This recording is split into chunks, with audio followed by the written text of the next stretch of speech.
The boy was walking home. Suddenly a black van appeared in front of him. Because 4 boys had already gone missing in the town, so John was very scared. At that moment a man got out of the van. He deliberately spilled the contents of his bag all over the ground, successfully attracting John's attention. The man lied that he was a magician, and asked John if he wanted to see a magic trick. But when he took out his props, he used a black balloon to block John's view. When John opened his eyes again, he found himself in a secret room, and a man wearing a clown mask was staring straight at him. John immediately realized he had been kidnapped, and the man in front of him was likely the clown who had taken the other 5 boys. John begged him to let him go, but the clown ignored him completely. After the clown left, John quickly walked toward the iron door. He tried to pull it open, but soon John gave up, so he began searching for a way out. But the room had only a bed and a toilet, and a telephone with its wire cut. John felt deeply hopeless. Then he noticed a ventilation window on the wall. John jumped up again and again, but the window was far too high. He couldn't reach it at all. John wanted to use the mattress to reach it, but found the bed had been nailed to the floor. He sat helplessly on the bed. The 5 boys before him were all stronger than he was, but even they couldn't escape.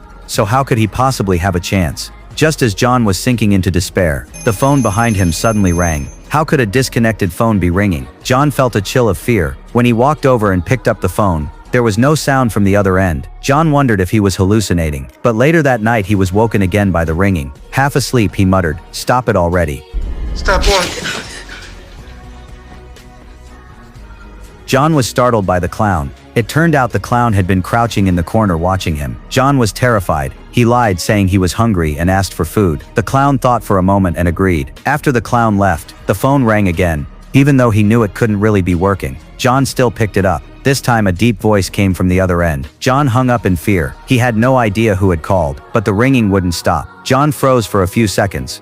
Then he walked toward the phone with determination. Maybe the person on the other end could save him. When John picked up the phone again, he immediately heard a boy's voice. The boy told him not to hang up. John asked who he was, but the boy seemed to have forgotten his own name. But he remembered John, because John was really good at baseball. Hearing that, John suddenly remembered. The boy on the other end was Jack, the first to go missing. After John reminded him, the boy finally remembered his name. Then he told John a secret. Only John could hear the voice through this phone. John asked Jack why he was calling. Jack said there was a muddy spot in the hall, covered by a square floor tile. There he could dig a tunnel to escape. But Jack was caught before finishing it. When John asked, "Do I have enough time?" Jack hung up without answering. Following Jack's instructions, John found the exact tile. He obediently began digging the tunnel.